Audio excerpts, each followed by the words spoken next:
y va a usar a su canal, va a usar a su vaso, traído desde lejanas tierras, alabado sea el Señor, para hablarle a usted, amigo, para hablarle a usted, querido hermano, en esta noche. ¿Cuántos creen que en esta noche hay palabra de Jehová para nosotros? ¿Cuántos creen que en esta noche Dios va a hablar? Automáticamente aquí. ¿Cuántos lo creen? A su nombre. Y la Biblia enseña, alabado el nombre del Señor, que la palabra de Dios es viva y es eficaz y es más cortante que toda espada de doble filo. Así que en esta noche prepárese, porque Dios le va a hablar a usted a través de la palabra, a su nombre. A su nombre. Yo quiero que usted levante la mano al cielo en esta noche, alabado sea el Señor, y que usted cierre sus ojitos mientras nuestro hermano predicador Dainer Periñán se acerca por este lugar. Usted levanta sus manos al cielo y cierra sus ojos y le dice a Dios que le hable. Dígale: Señor, habla mi vida. Dile: Señor, habla mi vida. Dile: he venido a escuchar tu palabra. Dile: he venido a escuchar tu palabra. He venido a escuchar tu palabra. Dile: he venido a escuchar tu palabra. He venido a escuchar tu palabra. Dígale: he venido a escuchar tu palabra. Dile: habla mi vida, Dios mío. Habla mi vida. Dile: habla mi vida. Habla mi vida en esta noche. Habla mi vida. Habla mi vida en esta noche. Poder de Dios ahora. Poder de Dios ahora. Que tu palabra corra y sea glorificada en esta noche, Dios mío. Sana al enfermo. Liberta al cautivo. Por el poder de tu palabra, Dios mío. Glorifícate en esta noche, Dios amado. Alabado sea el Señor. En el nombre de Jesús de Nazaret. Usted aplaude al Señor y pasamos a nuestro hermano. Fuerte aplauso al Rey de Reyes y Señor de Señores. Alabado sea Jesús. Bien, amado, que la paz de Jesús sea con cada uno de ustedes. Vamos a compartir la palabra. Libro de San Mateo.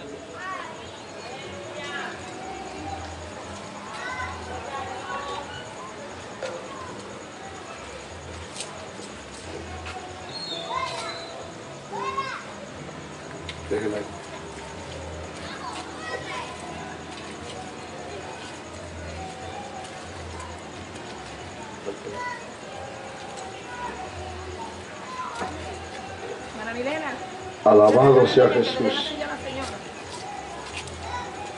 Gloria al Señor. Bien, amado, busquemos el libro de San Mateo, capítulo 14. Gloria a Jesús. Alabado sea Jesús. San Mateo, capítulo 14, verso 1 en adelante. Gloria a Jesús. San Mateo capítulo 14, verso 1 en adelante. Y leemos bajo la bendición del Padre, del Hijo y del Espíritu Santo. Amén. Y del Espíritu Santo. Amén. En aquel tiempo Herodes, el tetrarca, oyó la fama de Jesús y dijo a sus criados: este Juan el Bautista ha resucitado de los muertos y por eso actúan en él estos poderes. Porque Herodes había prendido a Juan y lo había encadenado y metido en la cárcel por causa de Herodías, mujer de Felipe su hermano, porque Juan le decía: no te es lícito tenerla. Herodes quería matarle, pero temía al pueblo, porque tenían a Juan por profeta. Pero cuando se celebraba el cumpleaños de Herodes, la hija de Herodías danzó en medio y agradó a Herodes, por lo cual éste le prometió con juramento darle todo lo que pidiese. Ella, instruida primero por su madre, dijo: dame aquí en el plato la cabeza de Juan el Bautista. Entonces el rey se entristeció, pero a causa del juramento y de los que estaban con él a la mesa, mandó que se la diese y ordenó decapitar a Juan en la cárcel. Y fue traída su cabeza en un plato y dada a la muchacha, y ella la presentó a su madre. Entonces llegaron sus discípulos y tomaron el cuerpo y lo enterraron, y fueron y dieron las nuevas a Jesús. Padre, gracias. Tu palabra ha sido leída. Ahora te pido que me dejes el denuedo y la gracia para predicarla. Te puedo adorar y exaltar tu nombre porque tú eres grande, fuerte y poderoso. Gracias, Dios del cielo, en el nombre de Jesús. Amén. Puede sentarse y darle un aplauso al Señor en esta noche. No le dije medio aplauso, un aplauso a su nombre. Bien, amado, quiero compartir este capítulo, que es un capítulo muy triste en la historia, que habla de Juan el Bautista, un profeta de Dios que vino de parte de Dios para preparar el camino a la venida de nuestro Señor Jesucristo. La Biblia nos habla que en el tiempo cuando Juan el Bautista hace su aparición, las cosas no estaban bien. Políticamente, la nación estaba pasando por un momento difícil. Israel estaba siendo dominada por el Imperio Romano. Ellos eran los que tenían el control, eran los que tenían el dominio. El Imperio Romano por mucho tiempo había mantenido subyugado a los judíos, a los israelitas. Ellos tenían que hacer lo que los romanos les indicaban. Políticamente la nación estaba atravesando un momento difícil. Religiosamente también estaban pasando por momentos críticos. Había una crisis espiritual. Cada quien hacía lo que le daba la gana. Estaban la secta de los fariseos, la de los saduceos, estaban los herodianos que tenían su compromiso también con la parte política. Era una mezcla entre religión y política. Estaban los sacerdotes Anás y Caifás, eran los corruptos de la época. O sea que la parte religiosa, tanto la parte política, estaban totalmente prostituidas. Había una crisis espiritual, crisis política, crisis económica. La nación no estaba pasando por sus mejores momentos. Israel históricamente es el pueblo de Dios. Desde el Antiguo Testamento, cuando uno estudia las Escrituras, se da cuenta que este era un pueblo poderosamente respaldado por Dios. Lo vemos en el tiempo de Moisés, cuando todos conocemos la historia de Moisés, cómo Dios dividió el Mar Rojo. Lo vemos bajo la guianza de Josué, cuando Dios dividió el Jordán. Lo vemos cuando hicieron grandes guerras a través del legado de David. Lo vemos bajo la guianza del rey Salomón, con esa sabiduría. Y fue un pueblo que conquistó. Fue un pueblo que avanzó en contra de sus enemigos. Este pueblo pudo ver maravillas.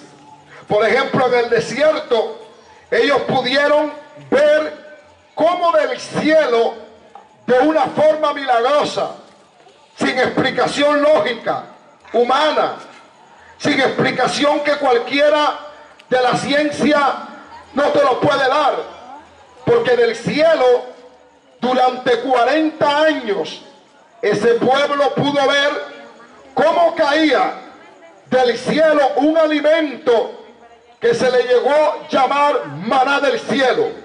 Todos los días, en pleno desierto, este pueblo podía ver cómo caía diariamente para que ellos se alimentasen.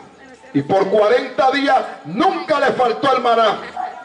Nunca le faltó el pan del cielo, porque Dios protegía a este pueblo. Cuando tenían sed, la Biblia detalla, claro, esto no lo va a creer una persona humanista, un ateo, una persona incrédula, no cree lo que yo estoy hablando, pero está ahí en las escrituras. Quedó allí para que nosotros podamos conocer quién es Dios. Durante 40 años les dio maná, una roca, les daba agua, no 2 litros, millones de litros de agua, porque era una cantidad considerable la que estaba pasando por ese desierto. Las sandalias crecían juntamente con los pies de ellos. Nunca les hizo falta ropa. De día los cubrió una nube que los protegía del candente sol. De noche los protegía la nube, columna de fuego, que era la que los iba guiando. Dios era su retaguardia. Todo gigante que se atravesaba no podía sostenerse a una nación pequeña, pero con un Dios grande y poderoso. Jehová los protegía, Jehová los guardaba, Jehová los sostenía. Jehová era su retaguardia, el Dios que nadie ha visto, porque nadie lo ha visto. Alguien podrá preguntarme esta noche, hermano, dígame cómo es Dios, muéstremelo. ¿De qué color es Dios? ¿Cómo tiene Dios los ojos? ¿Cómo Dios tiene la boca?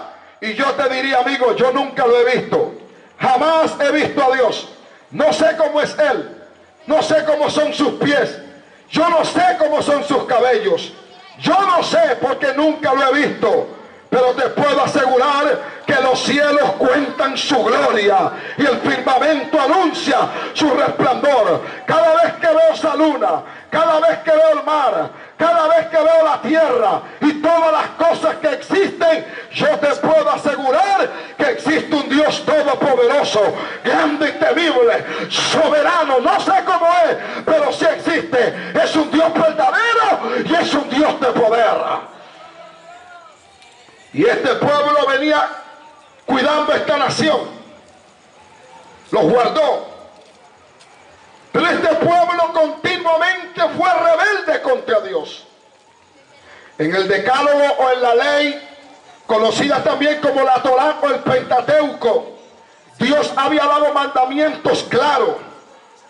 Y les había dicho en uno de esos mandamientos que debían amar a Dios sobre todas las cosas, que tenían que honrarle a Él antes que la creación o las criaturas hechas por Dios.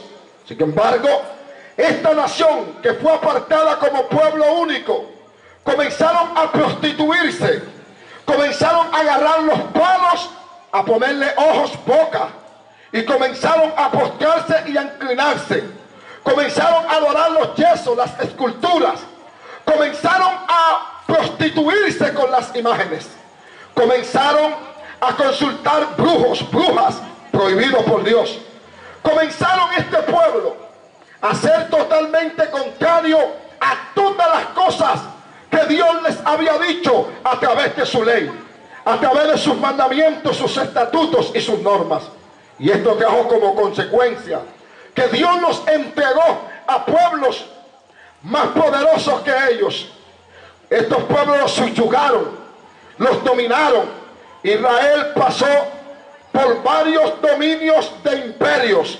Por ejemplo, pasó bajo el dominio de los sirios o asirios. Pasó por el imperio de Babilonia. Pasó por el imperio de los griegos. Pasó por el imperio de los medos persas. Y también llegó a pasar por el imperio que estamos hablando en esta noche, el imperio romano. Era el que tenía el control después de haber pasado lo que la historia llaman 400 años entre el Antiguo Testamento y el Nuevo Testamento, y ahí vino el dominio de los romanos. Cuando Cristo viene en escena, cuando Él nace, encuentra esta situación. Pero antes de que Jesucristo naciese, Dios levanta a un hombre llamado Juan el Bautista, de una pareja de ancianos que no podían tener hijos. La Biblia nos habla de Zacarías y nos habla de Elizabeth. Ambos eran unas personas que mantenían una conducta intachable ante Dios. vivían una vida irreprensible, una vida pura, una vida limpia, una vida santa. Pero la Biblia dice que Dios no había permitido que Elizabeth concediera o tuviese hijo. Esta anciana había esperado, pero Dios había cerrado la matriz. Pero en el tiempo de Dios, ejerciendo Zacarías el oficio del sacerdocio, conforme a la ley establecida, le tocó en turno entrar y empezar a ofrecer el sacrificio. Y cuando estaba este hombre ofreciendo a Dios sacrificio, se le aparece un ángel y comienza a hablar con Juan, con el padre de Juan, Zacarías, y le muestra el proyecto, el plan de Dios, y le dice lo que Dios está pensando hacer.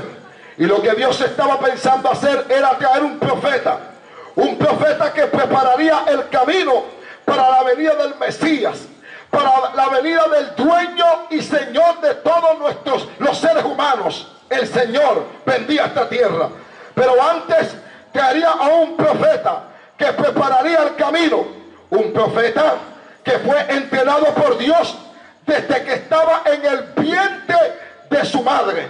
Se les indicó claramente que se le llamaría Juan. Se le indicó que no bebería vino, que no bebería sidra, que se mantendría aparte, consagrado. La Biblia enseña que nació este niño. Cuando él nace, tratan de ponerle el nombre de su padre o de algún familiar. La madre, sabiendo que ya el mandamiento era que se llamaba Juan, ella dijo no, sino que se llamará Juan, porque así lo había determinado el cielo. Dios le puso el nombre a este muchacho, y los que estaban alrededor, los vecinos, querían cambiarle el nombre. Los vecinos querían quitarle la consagración que hasta en el nombre llevaba este muchacho. Qué cosa tremenda. Pero la mamá se paró firme y dijo, se llamará Juan. El padre que había quedado mudo, ese momento empezó a hablar y certificó que se llamaría Juan. Aquel muchachito, ese niño, desde que nació, empezó a llamar la atención debido al nacimiento de él. Muchas cosas estaban alrededor de Juan el Bautista. Llamaba la atención a aquel muchachito. Aquel muchacho fue llevado a una montaña donde estuvo específicamente 30 años. Oiga, 30 años siendo preparado, 30 años siendo capacitado, 30 años siendo instruido, 30 años siendo consagrado, apartado para Dios, dedicado para Dios, donde Dios lo instruyó, donde Dios lo capacitó, donde Dios le enseñó, donde el Señor lo fue preparando para el combate que tendría, que no era un combate fácil, era un combate duro. Juan tenía que enfrentarse a los poderosos imperios que existen sobre la tierra, que son los imperios religiosos, los imperios políticos y los imperios militares. Ellos tenían todo bajo su control. La religión y la política andaban de la mano. La gente estaba prostituida. Israel estaba seca espiritualmente. La gente nada más tenía una apariencia. Por fuera parecía que eran personas espirituales, pero por dentro estaban secos. Por dentro estaban prostituidos. Caso es que cuando Cristo entraba a una sinagoga donde supuestamente se adoraba a Dios, donde supuestamente se adoraba al Dios que dividió el mar, al Dios que dividió el Jordán, ¿qué era lo que Cristo encontraba en la sinagoga? Encontraba gente endemoniada, encontraba gente jorobada, encontraba gente con la mano seca. El pueblo estaba espiritualmente mal, solamente tenían una apariencia, hablaban de Dios con la boca, pero con los actos, con el comportamiento, estaban demostrando totalmente lo contrario a lo que profesaban sus labios. El comportamiento que ellos tenían no estaba de acuerdo a la vida en que ellos vivían. Los fariseos se vestían con sotanas largas, tenían una apariencia. Las damas de aquel entonces tenían una apariencia por fuera. Todo el mundo estaba prostituido. Escasas personas verdaderamente verdaderamente servían a Dios. Los poquitos que estaban consagrados a Dios. Número uno, Ana, una anciana de más de 80 años que hacía devotas oraciones en el templo de día y de noche, y había sido viuda, bendito sea Dios, desde hace muchos años. Desde su juventud había quedado viuda. Tenía más de 80 años que había dedicado su vida para estar en el templo. Oiga, no a chismosear, no a criticar, no a pelear. Ella subía al templo para orar y clamar a Dios y esperar la redención de Israel a través del Mesías. ¡Qué ejemplo! Yo no quiero que aplauda más, por favor. Los políticos reclaman aplauso, los artistas reclaman aplauso. Dios lo que reclama es que usted escuche. Es lo que Dios reclama, que usted oiga. Los aplausos son buenos para la parte carnal, pero Dios quiere que usted oiga lo que Dios quiere hablarle en esta noche. Todo el que tiene oídos para oír, que oiga. La situación estaba crítica, difícil. Había una sequedad espiritual. Hablaban de Jehová, pero no lo honraban. Y ya desde tiempos antiguos, Dios había dejado oír su voz a través de los profetas. Y la dejaba oír de una forma potente. Me llamáis Señor, ¿y dónde está mi honra?, le decía Dios al pueblo. Me dicen Señor, pero ¿dónde está mi honra? Esas palabras que ustedes dicen, lejos de Dios estaban. Simeón o Simón era otro viejito que Dios le había revelado que no vería la muerte hasta que viera al Mesías. Pocos estaban esperando la redención. Pocos estaban esperando lo que había sido profetizado por Isaías, capítulo 9, donde el profeta había dicho, muchos años antes de la venida de Cristo, el profeta dijo, he aquí una virgen dará a luz un hijo. He aquí que viene un Mesías. He aquí que viene un Salvador. Ya había sido profetizado. Casi todo el Antiguo Testamento habla de este advenimiento. Casi todo el Antiguo Testamento habla de la venida del Mesías. Todo el Antiguo Testamento, Moisés habló del profeta que vendría. A David se le prometió que nunca su trono dejaría de tener quien se sentara en él. No hablando de la descendencia físicamente, estaba hablando de una descendencia espiritualmente. A Abraham se le dio la promesa que en él serían benditas todas las naciones de la tierra. Génesis 3:15 habló de esa semilla, de esa promesa, de ese Salvador. Se habló de Juan el Bautista, que prepararía el camino para ese Redentor. Pero qué triste es que la nación, a pesar que tenía el conocimiento de la letra, a pesar que se enseñaba la ley en las sinagogas que estaban en aquel tiempo, el entendimiento estaba ciego. Los ojos espirituales estaban ciegos. No habían entendido que ya era el tiempo de ese cumplimiento. Y Juan el Bautista viene para sacudir al pueblo. Y Juan el Bautista viene para despertar al pueblo, para abrirle los ojos, para que ellos pudieran ver, bendito sea Dios, al que venía detrás de él, como él mismo lo declaró en alguna de sus palabras. Detrás de mí viene uno más poderoso que yo no soy digno ni siquiera de desatar la correa de sus sandalias.